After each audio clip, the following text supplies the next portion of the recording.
ఈరోజు నా కోసం ఆత్మీయ కార్యక్రమంలో దేవుని వాగ్దానం కోసం ఎదురు చూస్తున్న మీ అందరికీ నా హృదయపూర్వక వందనాలు.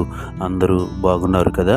ఉదయకాల సమయంలో కొద్ది నిమిషాలు దేవుని మాటలు వినవలసిందిగా ప్రభు ప్రేమను బట్టి మనవి చేస్తూ ఉన్నాను. ఈ దిన వాగ్దానం కోసం చిన్న ప్రార్థన చేద్దాం. భూమి ఆకాశంలను సృజించిన మా గొప్ప దేవ, నీకు వందనాలు, వేలాది స్తోత్రాలు.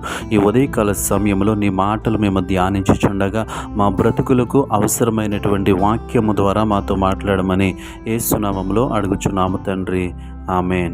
ఈరోజు దేవుని వాగ్దానము మార్కు సువార్త 7వ అధ్యాయము 6వ వచనము.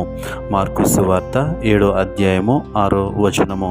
అందుకాయన వారితో ఇలాగు చెప్పెను, ఈ ప్రజలు పెదవులతో నన్ను గనపరచుదురు గాని వారి హృదయము నాకు దూరముగా ఉన్నది. ఈ వాక్య భాగాన్ని మనం గమనించినట్లయితే దేవునికి ప్రజలకి మనకి మధ్య ఉన్నటువంటి సంబంధం గురించి ఇక్కడ మాట్లాడుతూ ఉన్నారు. ఏంటి ఆ సంబంధం అంటే, అందుకాయన ప్రభు అయినటువంటి యేసుక్రీస్తు వారితో మాట్లాడుతున్నటువంటి మాటలు, ఈ ప్రజలు పెద్దవులతో నన్ను గనపరచుదురు కానీ వారి హృదయము నాకు దూరముగా ఉన్నది. ప్రజలందరూ కూడా నన్ను వారి పెదవులతో గనపరుస్తూ ఉన్నారు, మహిమపరుస్తూ ఉన్నారు, గొప్ప చేస్తూ ఉన్నారు, కానీ వారి హృదయము నాకు దూరముగా ఉన్నదని దేవుడు చెప్తున్నటువంటి మాటలు మనం చూస్తూ ఉన్నాం. అవును ప్రియులారా, ఈ లోకంలో మనం చూసినప్పుడు దేవుని మాటలు చెప్పటము, దేవుని ప్రార్థించటము, దేవుని స్తుతించటము, ఇవన్నీ పెదవులకు చేస్తున్నాము. ఇవన్నీ పైన పెదవుల నుండి వచ్చేటువంటి మాటలు. కానీ ప్రభువు అయినటువంటి యేసుక్రీస్తు మన దగ్గర నుంచి కోరుకుంటున్నది ఏంటంటే, హృదయాన్ని కోరుకుంటా ఉన్నాడు.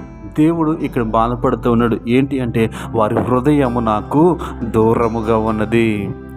పెదవులతో వాళ్ళు నన్ను ఘనపరుస్తున్నారు, మహిమపరుస్తున్నారు, ప్రార్థిస్తూ ఉన్నారు, కానీ వారి హృదయము నాకు దూరముగా ఉందని ఆయన బాధపడుతూ చెప్తున్నటువంటి మాటలు. అంటే ఈ ఉదయకాల సమయంలో ఆయన దేన్ని చూస్తూ ఉన్నాడంటే, మన హృదయాన్ని చూస్తూ ఉన్నాడు. ఈ వాక్యం వింటున్న ప్రియ సహోదరి సహోదరుడా, నీకు ఆయనకి మధ్య ఎంత దూరం ఉంది, నీకు ఆయనకి మధ్య ఎంత దూరం ఉందని గమనించవలసిందిగా ప్రభు ప్రేమను బట్టి తెలియచేస్తూ ఉన్నాను. మన హృదయము దేవునికి దగ్గరగా ఉండాలి, మన హృదయానికి దేవుడు సమీపముగా ఉండాలి, మన హృదయంలో ఆయన ఉండాలి.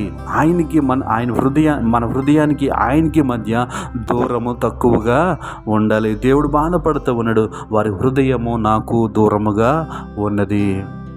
ఈ పెదవుల నుంచి వచ్చేటువంటి మాటలు, పెదవుల నుంచి మాట్లాడేటువంటి మాటలు ఆయన చూడట్లేదు, కానీ హృదయాన్ని పరిశీలన చేస్తూ ఉన్నాడు, హృదయాన్ని చూస్తూ ఉన్నాడు. ఎంత దూరంలో ఉంది ఆయనకి నీకు హృదయం మధ్య, ఆయనకి నీ హృదయానికి మధ్య ఎంత దూరం ఉంది ఒకసారి పరిశీలించవలసిందిగా మనవి చేస్తూ ఉన్నాను. ఎప్పుడైతే మన హృదయము ఆయనకి దగ్గరగా ఉంటుందో, ఎప్పుడైతే మన హృదయంలోనికి ఆయన వస్తాడో ఆయన సంతోషిస్తాడు.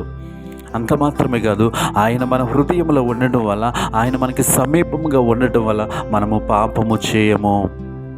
పాపము చేయకుండా జీవించాలి అంటే మన హృదయంలో ఆయన ఉండాలి, మన హృదయానికి సమీపంగా ఆయన ఉండాలి. మన పెదవులకి కాదు, మనం మాట్లాడేటువంటి మాటలకి కాదు, కానీ హృదయంలోంచి రావాలి. హృదయాంతరంగంలో నుంచి ఆయన మాటలు వచ్చినప్పుడు అవి చూసి ఆయన సంతోషిస్తూ ఉంటాడు. మన హృదయము ఆయనకి సమీపముగా ఉండాలి.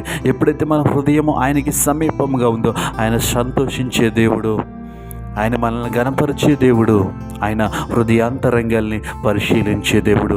ఈ ఉదయకాల సమయంలో ఈ వాక్యం వింటున్న ప్రియ సహోదరి సహోదరుడా, ఆయనకి నీకు ఎంత దూరం ఉంది, నాకు ఆయనకి ఎంత దూరం ఉంది, నా హృదయం ఆయనకి ఎంత దగ్గరగా ఉంది ఒకసారి పరిశీలన చేసుకుని, ఏ విషయంలో అయితే దూరం అయిపోతున్నావో, ఏ విషయంలో అయితే ఆయనకి నీకు దూరం పెరిగిపోతూ ఉందో, ఆ విషయాలన్నింటినీ విడిచిపెట్టి దేవునికి సమీపముగా ఉండాలని ప్రభు ప్రేమను బట్టి మనవి చేస్తూ ఉన్నాను.